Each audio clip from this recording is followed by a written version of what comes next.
tratar de todo, que se decía muy bien, esto claro no es la obra de Wells, se nota que es un gran director, un gran técnico, pero es digamos la obra menor de un genio. Y ese es un elemento que yo personalmente, en realidad he tardado mucho en apreciar Ciudadano Kane, porque por toda la fama que venía precedida, la verdad es que me decepcionó un poco Ciudadano Kane, gustándome mucho, no me parece tampoco para tanto. Mientras que los mismos Ambersons, que es la siguiente, me gustó siempre mucho más, esta me gusta mucho más y sobre todo me gusta quizá la que más, Campanadas a medianoche. Entonces creo que es una película más madura que las primeras y que tiene, sin embargo, todavía una fuerza juvenil que Campanadas a medianoche en sentido no la tiene. Es una película ya de vejez, en cierto sentido, de madurez casi fordiana, en cierto sentido.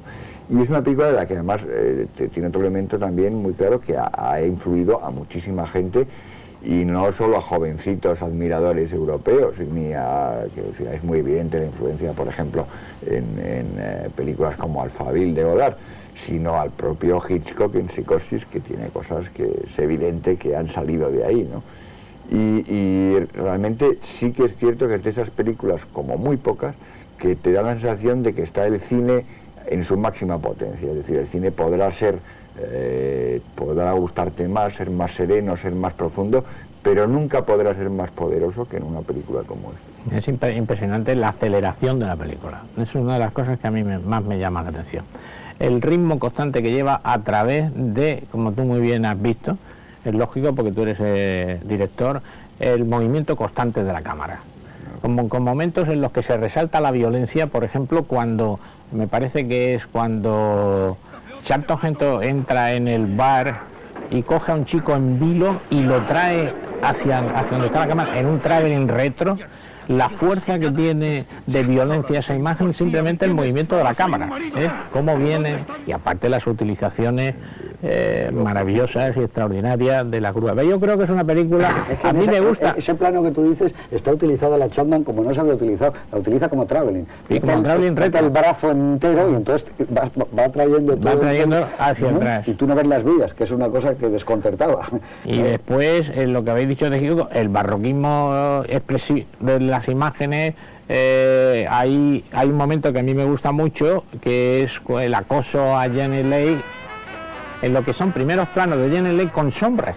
Simplemente no es más que la cara de Janet Leigh con sombras, ni siquiera se ve a los personajes. Todo eso crea una tensión y una fuerza que quizá, y estoy absolutamente de acuerdo con Miguel María, no tiene Ciudadano Kane. Esta 40 años o 50 años después, en el año 57, 40 y tantos años después, es una película más moderna, más actual, creo yo, que Ciudadano Kane. Sí, yo estoy de acuerdo. Además, yo a nivel personal, en una lista de esas de 25 películas, yo he elegido siempre Sé de Mal por encima de cualquier otra.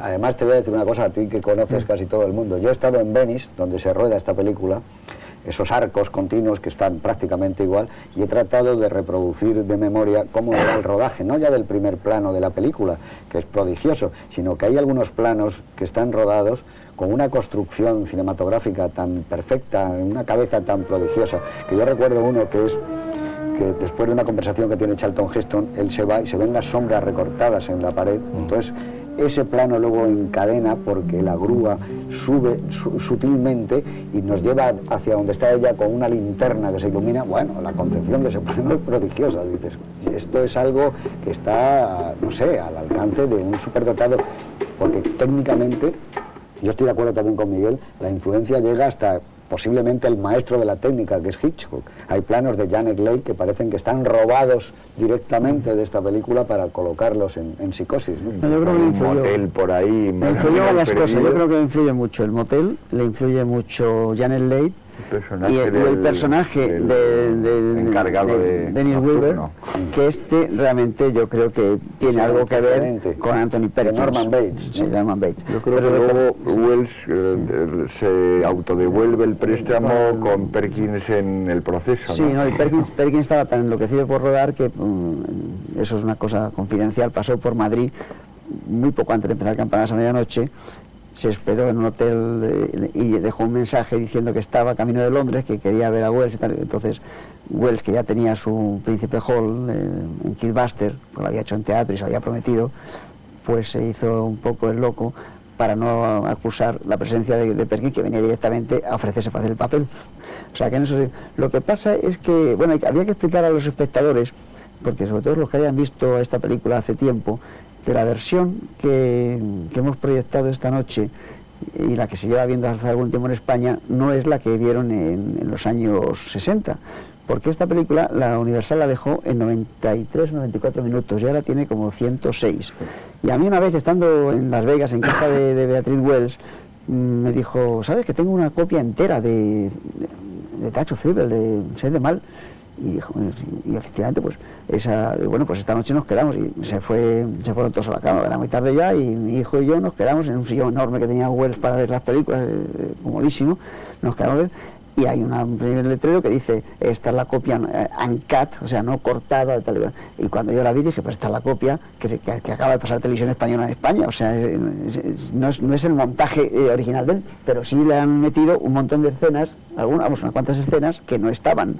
Pero hay un momento, esta película tiene un momento muy grave que pues estuve a punto de acabar con la carrera de él, y esos cortes que le hicieron y esas dificultades.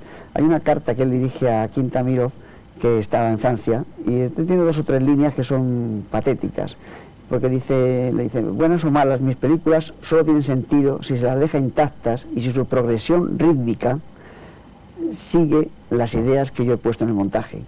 No tengo que recordarte, le dice, lo que nos pasó con Arcadín, que se la remontaron totalmente. Y dice después, repaso mis 20 años en el cine y veo que solo me han dejado terminar un par de películas. Estoy harto. Si no terminamos Don Quijote, te digo muy seriamente que voy a dejar para siempre de dirigir cine. O sea, hasta ese punto estaba en ese momento muy dolido. Menos mal que no lo cumplió y pudo hacer campanadas a medianoche, ¿no? Sí. No es nada extraño que suceda eso, que le sucediera ese tipo de dramas hace unas semanas. Hablamos del drama de Scott, es decir, todos los genios. Cuando llegan a las estructuras de la producción cinematográfica habitual, tienen que chocar porque las estructuras son conservadoras por naturaleza. Yo quería decir una cosa, enlazando con algo que ha dicho Miguel antes sobre el tema de Hitchcock. A mí me parece que esta película, el estilo es la película, es como lo del McLuhan, el mensaje es el medio. El estilo es la película contada de otra manera es una solemne majadería a lo mejor, porque está basada en una novelucha y porque realmente lo importante es que ha caído en manos de un talento y de un genio de la cinematografía. Y de alguna manera yo también pienso que incluso la historia es una especie de MacGuffin. Es lo mismo, aunque él introduce conceptos morales de los que podremos hablar después, muy bien además introducidos, no son necesarios, porque lo que impresiona en la película es su capacidad visual, que es la que te cae encima y dices, qué barbaridad, qué pedazo de película estoy viendo. Y que eso es el cine. Que eso es el cine. Claro, que no puede hacerlo ningún otro arte, ¿no? Esa es la historia. A mí me parece que además hay hasta cosas llenas de emoción vistas hoy. Todos sabemos lo que le gustaba los toros a Orson Welles. Hay un momento cuando está en esa especie, yo creo que es un decorado, no sé si sería decorado o un interior natural, hay un homenaje personal a los toros, hay cabezas de toros con banderillas puestas, fotos de viejos toreros. Está muy cuidado, como un mundo muy personal que ha querido meter, un poco como decíamos, como si esto fuera lo último que yo voy a poder hacer con una gran libertad, ¿no? Además esa frontera era muy importante para él porque ya ves que él era un admirador y amigo de Manolete. Y esa frontera es la que él traspasaba siempre que podía en los años 40 para reunirse con Manolete en México para verle torear y en fin, otra serie de gente. Incluso parece ser, me contó un operador español que trabaja en esta casa, que había hecho parte del Quijote, que por lo visto él había tenido incluso la locura de que se había comprado una pequeña ganadería en México, pero estaba tan lejos de los lugares donde se podían lidiar los toros que los pocos toros que tenía llegaban derrengados y no servían. Entonces fue una cosa, como otra cosa que hizo cerca de la semana pasada hablabais, por ejemplo, de Clint Eastwood, pues en esa zona donde está Carmel, en el Big Sur de California, eso tampoco se ha ocurrido casi nunca, que en el deseo de darse un poco de respetabilidad y de ganar un dinero y tal, en el matrimonio con Rita Hayworth pusieron allí un restaurante los dos, y claro, un restaurante, Rita Hayworth y Orson Welles, pues fue maravilloso, pero duró poco y fue como una llamarada también. O sea que esas... a mí esta película me gusta especialmente, estaba pensando mientras estabas hablando tú, perdona, que piense mientras tú hablas.